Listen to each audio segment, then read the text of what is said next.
Hello? Hello, Miss Hock? I want my paintings to be so imperfect and bizarre that they become lies. Lies that are more true than the truth itself. That's what Van Gogh said to his brother Theo, and that was in 1922. I wondered. George, there's another thing I want to tell you about. It's an idea from Scott Fitzgerald for a short story. One day, a man wrapped some mice in some cloth made up with pieces from an old carpet to avoid spreading germs. So then, would you believe, a few months later he released the mice, and he found that around the house there were little mice with the same pattern as the old carpet on their skin. How curious. He did not suspect a thing like that could happen, but it happened. And that really happened then. Of course it happened. Yes. Moving on. I wanted to ask you about that work you're going to paint in Lorette for the architect. Painting architecture, not photographing nor filming. This is clearly something new. Explaining architecture in a new way.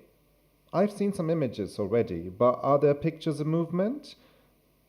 Like a painting of a naked woman lying on the ground, some colored panels, the bear, some musicians in white tuxedos, and other bizarre characters. I imagine there are models for the painting. Architectural references, some precise quotes from cinema, Las Meninas. Could you please explain? Yes. Yes, I wanted to ask you about the bear. Yes. Well, the bear, the painter, the musicians, your assistants are also there, even your gallerist, and ultimately also Marlene Zinanita. Oh, I adore Marlene Zine and ITAP. Actually, well, how did you get her to participate in this project? An Oscar diva, so in demand by all the top directors. Stop it, darling. Sit, darling. Darling, what have I told you? Excuse me, Miss Hock? Good girl, sit there. Good girl. Miss Hock? Well, history of art is a dialogue between the desire to be closer to reality and the difficulties to achieve it. We need to accept the existence of ambiguity that lies somewhere between reality and fiction. All discipline is a fiction presented as true, after all. Mm-hmm. Before, I was interested in the folly, in the errors of man. Now, I'm interested in the truths of nature. Having said that, I like colour. I have a tendency to interact with the places that I'm in. When I'm in a place, I often finish by painting it. Even Paris.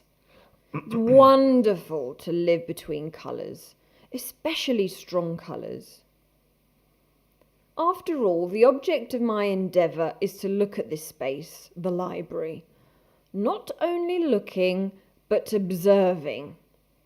And that's when you find the interesting angles, and that's when I'm able to express the emotion that I feel.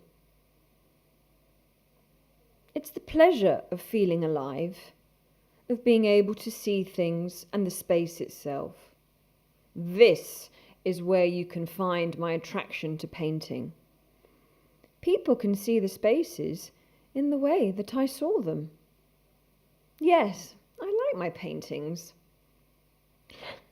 Going back to the meaning of these characters. A few years ago, I had a conversation in Gibraltar. It was with an English lady.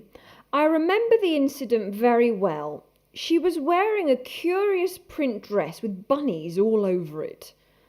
She said something like, "I do not like things. I am a strong woman." Do you understand what I mean, George? I think I'm getting I the do idea. not like things. I mark dots to places. Those are the sites that I will come back to. Just like Marlowe in The Heart of Darkness, when he spotted on the map of Africa the places he would later explore. You see, for that reason, I also decided to paint this library.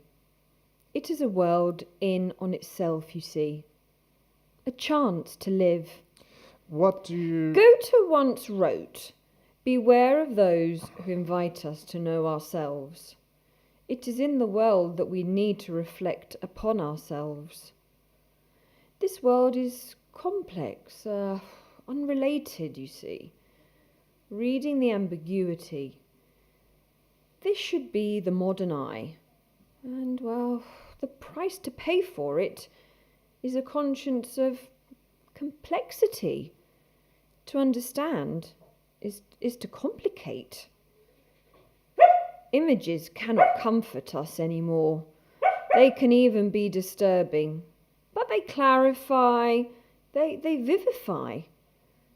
My friend Daniel, the architect, said... Miss Hock, yesterday you told me that you didn't like quotations, actually. Instead of listening to what an artist says, dear George, observe what they do. I listen. Really? I look. I manipulate. I lie.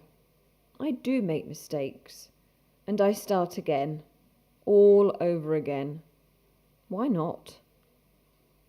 I don't think in terms of time.